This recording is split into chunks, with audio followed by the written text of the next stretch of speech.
There's a decision almost every long-term expat in Japan eventually faces, and it's bigger than most day-to-day choices you'll make here. Do you pursue permanent residency, stay indefinitely as a foreign national, or go further and naturalize as a Japanese citizen entirely? These are genuinely different paths with different trade-offs, and today I want to walk through both honestly, including the part almost nobody talks about. Let's start with the pros of long-term residency, specifically permanent residency, or PR. The first major benefit is indefinite stay without visa renewal. Once granted, your PR status itself never expires. No more counting down to your next visa renewal.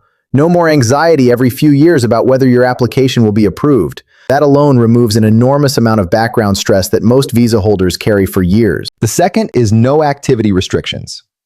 Work visas in Japan typically tie you to a specific category of work: engineering, teaching, a designated field. PR removes that entirely. You can work any legal job, start your own business, switch careers freely, without needing to change your visa status or get employer sponsorship every time. The third is easier access to loans from Japanese banks. Mortgages, business loans, even certain credit products become significantly more accessible once you hold PR, because banks view your long-term commitment to Japan as a meaningfully lower risk than a renewable work visa. And the fourth major benefit, you keep your original nationality. PR doesn't require giving up your home country's passport.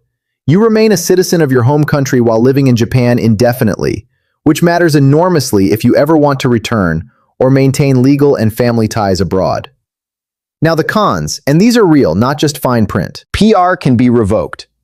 If you leave Japan for more than a year without securing a valid re-entry permit before departing, you risk losing your status entirely. And serious crimes resulting in imprisonment can also trigger revocation. PR is durable, but it's not unconditional. Second, you have no political rights, no voting in national or local elections, no eligibility to run for public office, no access to certain government positions. You can build an entire life here, decades deep, and still have zero formal voice in the policies that shape that life. And third, there's ongoing administrative maintenance. Even with PR, you still need to renew your physical residence card every 7 years, and you need to actively manage re-entry permits every time you plan an extended trip abroad. It's lighter than a renewable visa, but it's not zero paperwork forever. Now let's talk about the other path entirely: naturalization, becoming a Japanese citizen. This is a fundamentally different status, not an upgrade to PR, a different category altogether. Naturalization gives you a Japanese passport, one of the most powerful in the world for visa-free travel, and full voting rights, including the right to run for office.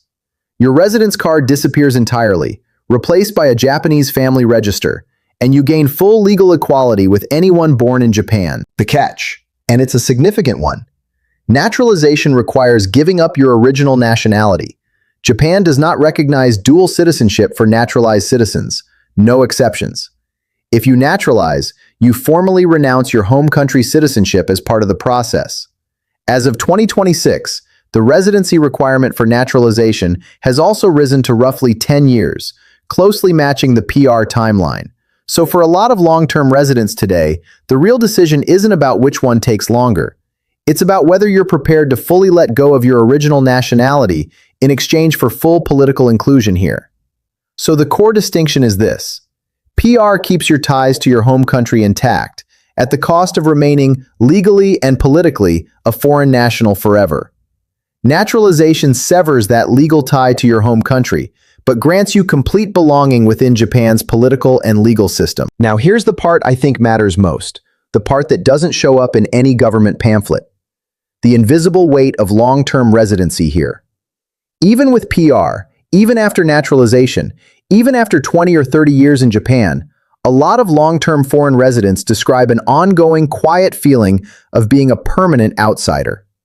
It's not usually hostility, it's something subtler, a certain politeness that never quite becomes full inclusion, a sense that you're deeply respected but still somehow categorized separately, regardless of what your residence card or even your passport technically says.